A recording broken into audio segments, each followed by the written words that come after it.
Почтить память культового хоккеиста и продемонстрировать спортивное мастерство в борьбе за главный приз Кубок имени Вадима Немзорова на лед вышли 4 команды. Стальные Топоры и Интер из Магнитогорска, Сибайский Горняк, а также дебютировавший в этом году местный Альянс.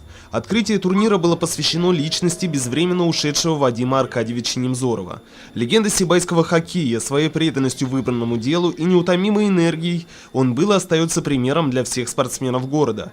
Воспитанник Челябинской хоккейной школы, в 80-е он успешно выступал на позиции защитника в составе Магнитогорского «Металлурга» и до последних дней оставался действующим игроком Сибайского клуба «Горняк».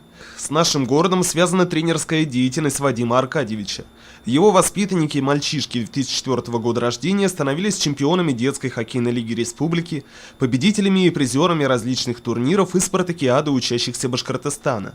Играющий тренер, легенда, он внес колоссальный вклад в развитие сибайского хоккея. Память о нем останется жить в сердцах всех любителей данного вида спорта.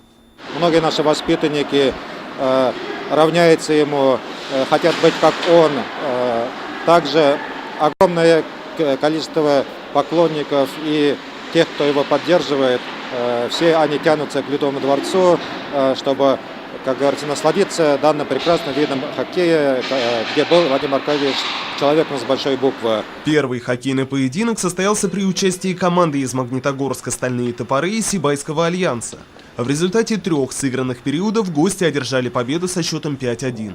С еще более разгромным счетом 12-0 хозяева льда «Горняк» обыграли Магнитогорский «Интер». Реабилитировавшись после поражения, команда гостей одержала победу над Альянсом. 6-2 по итогам матча за 3-е место.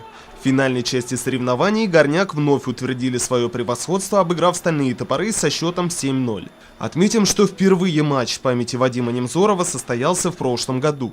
Тогда в рамках товарищеской встречи на льду силами мерились сборная команда МГТУ и Сибайский Горняк. Теперь памятное мероприятие обрело масштабы турнира и, по заверениям организаторов, будет проводиться ежегодно на регулярной основе. Надеемся, что и география соревнований будет увеличиваться, больше команд будут участвовать, и, естественно, с дальних городов. Ну, вот такие у нас надежды, что она у нас превратится в грандиозный такой большой праздник хоккея. Вадима Аркадьевича Немзорова не стало 30 ноября 2015 года. 8 февраля легенде сибайского хоккея исполнилось бы 53 года. Ринат Музафаров, Али Кадыров, Любовь Карпова, телекомпания СТВ.